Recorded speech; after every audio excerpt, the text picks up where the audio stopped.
We are still looking at the topic forgiveness. Now, Mrs. Karen, when you have issues with your husband, have you ever brought in a third party to help settle? No. In 18 years, you haven't done that? No. That's quite a feat. So you've always been able to manage everything between yourselves? Yes. Wow. Instead of me telling another person, I rather pray. Okay. Or in our early marriage, try to keep my list a little bit. Because I felt that if I should tell another person, I don't know the area, I don't, the kind of advice I will get from that person. Just like one of our brother was saying something that in their house, there's a couple living in that house, the man is actually the one helping the woman to do such. But once they saw the other person, this our brother, sweeping, and say, how can you be sweeping for your wife? Meanwhile, in their own house, he was the one doing everything for the wife. So for me, I really don't know the kind of advice I will get from that person. Okay. And along the line, God help us, we started this this BC Adewale School of College of Marital Success. There we grew by. And that has helped. Yes. Can you share one or two things you have learned from that journey? Yes, we've learned about this forgiveness, learned about intimacy in marriage, learned about sex too, because our sex life was not to write to me about when we started. Yes, it was not to write to me about when we started. We were only growing, because at the time I believed I will not commit sin, it's this and that. So, but through their help and through their tutoring, we were able to get over it. Even though we are still struggling, but we are better now. Oh, that's great. It's great to know, because life is about living and learning. Life is about living and learning. Now, Mr. Karim, for 18 years, have you not found it somehow tiring or boring to be with your wife all the time? Because some people will say, how can you eat one particular meal for 18 years? Don't you get tired? I'm going to answer that question with a story. Okay. I hope I can make it short.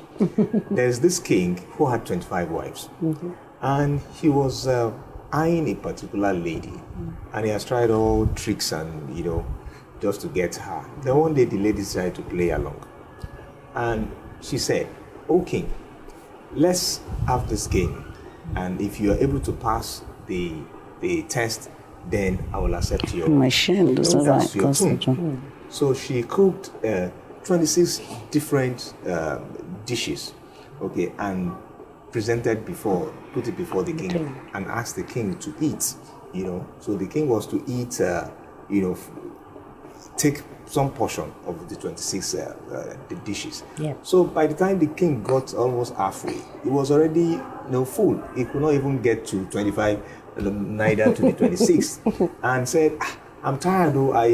This is it not the same food? Why will I, have to eat 26?" So the lady said, "Well, that is it. That you actually have 25 wives. Okay. So what difference will these 26 make for in terms of taste or whatever like that?" So that's how the lady was able to beat the king to it. So for me. Yes, there is a need for us to help our marriages, by being creative, maybe having some breaks, having some time out. That does not necessarily mean with a different woman, but with your wife, you can take a break, you can have some time to retreat, you can give yourself some space, such that, you will not ever have to think of someone else. Don't forget that this is a command. Yes, the marriage institution is a mystery. Yes. Okay, and as long as we follow after the one who can unravel this mystery, will be good to go. Come rain or shine. Come rain or shine. Right. Very good. Now I want to ask one more question before I go on to Mrs. Karim. Is forgiveness enough? For instance, there is the play out of adultery in a relationship. And the offended party has been asked to forgive.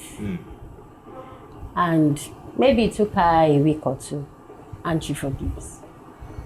Is it enough to clear away every resentment or every bitterness or every anger that must have come up in the course of that event. That's a very difficult one, but having said that, when the party who has been offended actually forgives, okay, we must understand that there's the place that time has to play for healing. While she has accepted or he has accepted to forgive, the other party should also understand that it's time that actually heals ultimately. So if there is still some struggles, having accepted to forgive, we should give that space to the party that is offended, and over time we will expect that healing will come fully, and the marriage can actually continue to thrive. So sometimes when forgiveness is given, healing may not have taken place. Well, when forgiveness actually comes with healing, and that is why we must look to God in situations where we actually feel deeply hurt and we are finding it helpless. Yes, we are helpless. If we continue to remind ourselves that forgiveness is divine and trust God for His Holy Spirit to help us, then the release will come eventually, and we will have our freedom back. There will be no hurt, to deal with.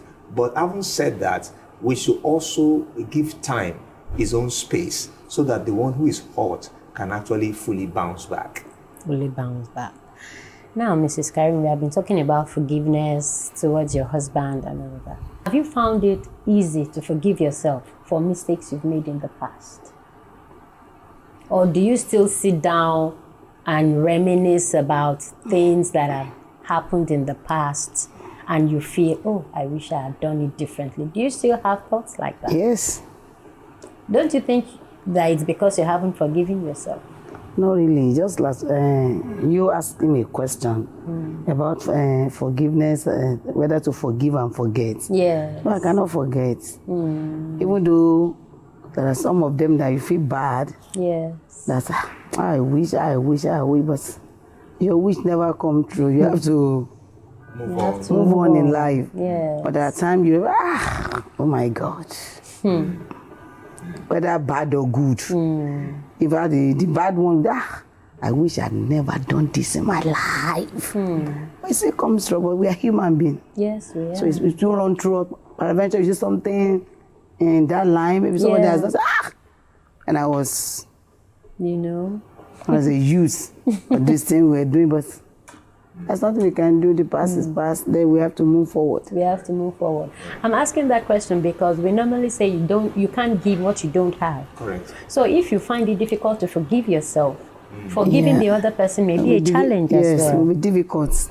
Correct. Maybe a challenge as well. Mr. Karim? That's very true. We must be at peace with ourselves. Yes. We must, and that in some cases can actually be difficult. And especially when decisions we have made in the past have actually brought us to where we are today. Correct. And that is where there is so much that we enjoy when we are believers in Christ and when we are saved. Some people don't get, to escape this. Some people don't get to overcome this. Yes. But with the help of God's Spirit, and as we trust in His Word, and as we believe Him for a better future, you will see God unfolding Himself, in different ways that will make us to overcome those things that we thought that we've lost in the past, and that we were told we'll never be able to get again. Recover, there was a song like that. I never knew you will honor me this way. There's a song like that, and I think it is born out of the fact that, I actually thought I had lost so much. But see how God has actually turned around now. Even when I thought I had lost so much. And God has actually brought, has turned around to actually bring a better and a more beautiful story out of even the loss that we thought we had. That's interesting. That's very comforting. That's very comforting to know that forgiveness is divine and only God can actually help one to forgive completely. Correct. Yes. Correct. Honestly. Yes. And in times of loss, to recover what has been lost. Now, Mrs. Karim, let's go out of the family now. Before we venture out of the family circle, it's easy to always forgive the children, isn't it? Yes. Especially when you have given them a good beating. Yes. You've let out the anger. Yes. Yes. So I give them some punishments. Of course. Now let's go out. Let's extend it to outsiders. When I say outsiders, family members that are not within the family circle or that are not living with you in the family. Your in-laws, for instance. Has there been any one of them that has offended you and you have found it difficult to forgive? No, really, because we didn't even stay together. Okay. Except for one, it's actually late now. One day he came to my house. That I think I make yam and egg for him. He just went there and started singing. That as if what I've given him is a poison. I became angry. So when the brother came, I told him, this is what happened.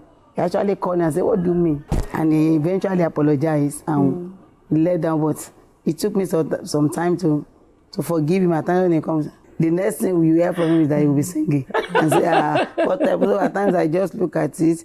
But along the line, just over... You eventually let go. Yes. Mr. Karim, has there been any extended family member that has hurt you deeply and you think about it and you're like, wow?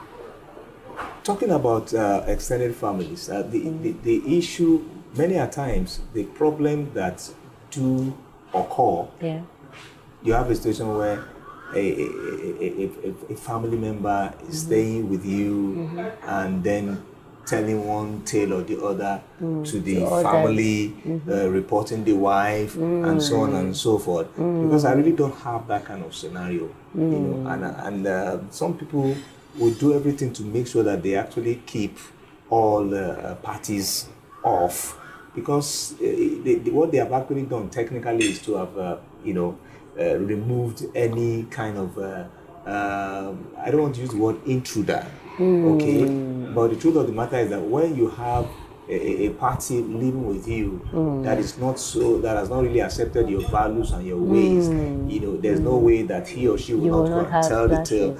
And because we don't have that, I think to a large extent, it is minimized. But it does not mean that it does not exist. But ultimately, because of the understanding between us as husband and wife, you know, whether it's from my family or from her family, we're able to overcome these issues because we, you know, our home front is tight to by God's grace. We are able to resolve those differences. So it might be that she might say, "Oh, it's my brother," you know, and just help to give a soft landing.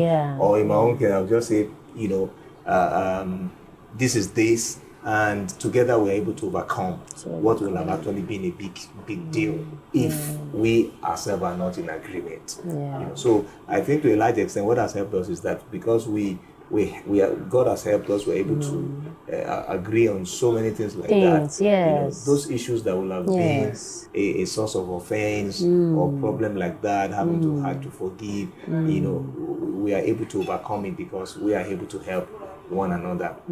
It's very imperative for couples to have a united front, because with that they are able to surmount whatever challenges may come their way. Now, before we wrap up this segment, Mr. Karim, I'll please like for you to give us one or two advice for men out there that find it difficult or they find it a humongous task to forgive whatever, not just their wife, but any other person has done to them. And that for you too, Mrs. Karim. So please prepare yourself for what you'll be telling the ladies out there. For the men, I would say that now in the context, whether it's in the context of family or otherwise, forgiveness is the way to go. You see, when you are offended, many a times the person who has offended you might not even be aware of what he or she has done. And you don't want to lose on both sides. You are carrying the hurt and the person is not aware, and you are suffering on two fronts. So my charge to you is to forgive. No matter how difficult it might seem, the way to go is the way of forgiveness. Someone says that if you are not willing and ready to forgive, you are not prepared for the next level. So cross the barrier, let go of the hurt, ask God, who is willing to help you, and you'll be able to move on. Thank you, Mrs. Karen. Yes, just as he has rightly said, for us to move on in life, for us to get to a better place in life, or to achieve great things in life, since we are bound to relate with people, definitely we are bound to offend ourselves. So we should just have it at the back of our mind that we are not saints, we are not angels. So whatever happens, we should just make our mind that we forgive and let go, so that we can move forward. Because we fail to forgive ourselves, we are going to remain on one spot. You don't want to relate with this one, or you don't want to relate with the other person, and definitely we are bound to relate. Yeah. So definitely you just have to have at the back of your mind to let go, so that we have to move forward in life. And that's what God commands. In as well, God himself actually is the originator of this, what we are saying. So we have to follow his will, follow his way rather, to make things to go well for everybody. So ladies out there, learn how to forgive. If I may just add this to it, you might, talking from the place of wisdom now, even though you set out, you have an advanced forgiving spirit, forgiving in advanced spirit. Where necessary, as wisdom will demand us, you can also stay away from areas where you think offense is prone to happen. You can avoid those spaces. You can avoid those kind of relationships. It does not mean that you are running, but you just be wise. You know, so you don't want to stay in places where people will just offend you. So it's better to avoid those places, and to a large extent, you will actually be saving yourself. Thank you very much, Mr. and Mrs. Karen. We appreciate your being on the show, and we thank you for all your nuggets of wisdom that you have willingly shared with us. And I hope our viewers have been listening, that to err is human and to forgive is divine. We'll come back after the break, where we'll be moving to the game segment. Stay with us.